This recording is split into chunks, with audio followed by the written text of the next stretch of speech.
Magandang araw mga katips at ito na naman ang ating project for now at magre-review na po ako ulit. So ito po yung DALI 4S na 100 amp hour. So ang mga kailangan nito is yung ating BMS ng ating battery. Siyempre may ah, balancer, active balancer. So ito po ang ating DALI na BMS. So guys, nagulat po talaga ako kasi yung active balancer niya is sobrang liit pala. So, akala ko sa pag-order ko nito is malaki. So, yan po yung mga wire niya. So, ito po yung 100 amp hour. Ito po yung hitsura niya. So, sa mga mag-order po nito, nasa description lang po yung link. Yan po guys, napakaangas. Yan, yung kuha niya, forma niya.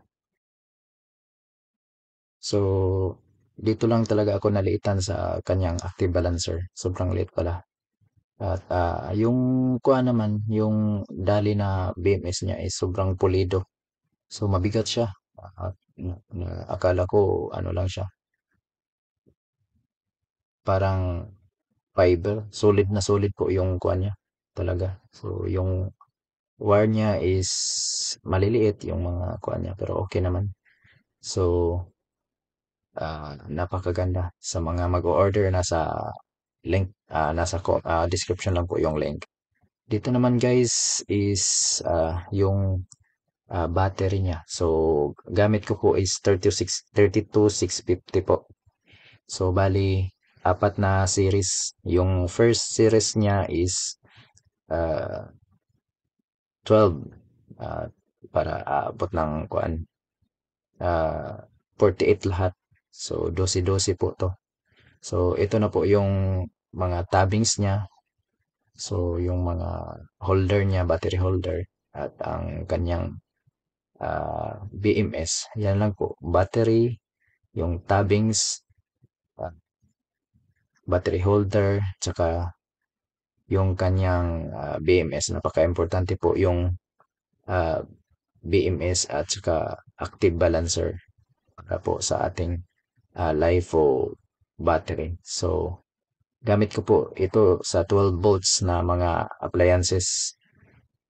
At ito na po yung kanyang first series po guys. So, 12 po to at marami ko pang i-connect. So, hopefully next time guys is step by step ko talaga to pag vlog para maintindihan talaga. So, ito na po yung ating finished product at napakaangas, napakaganda ng tingnan. So, yung uh, BMS natin is walang problema. Napaka-smooth. Yung battery, walang problema din. Smooth din. Hindi umiinit. So, next time guys is itong aking 24 volts 3 kilowatt yung gagamitan ko ng aking LiFo. Change battery na ako kasi naka lead acid pa ako ngayon eh. So, itong 12 volts ko muna yung ginawan ko ng LiFo. So, first time kong gumawa po nito guys. So, hindi kailangan ng expert ka sa electronics. So, basic lang na electronics, kayang-kaya nyo tong gawin.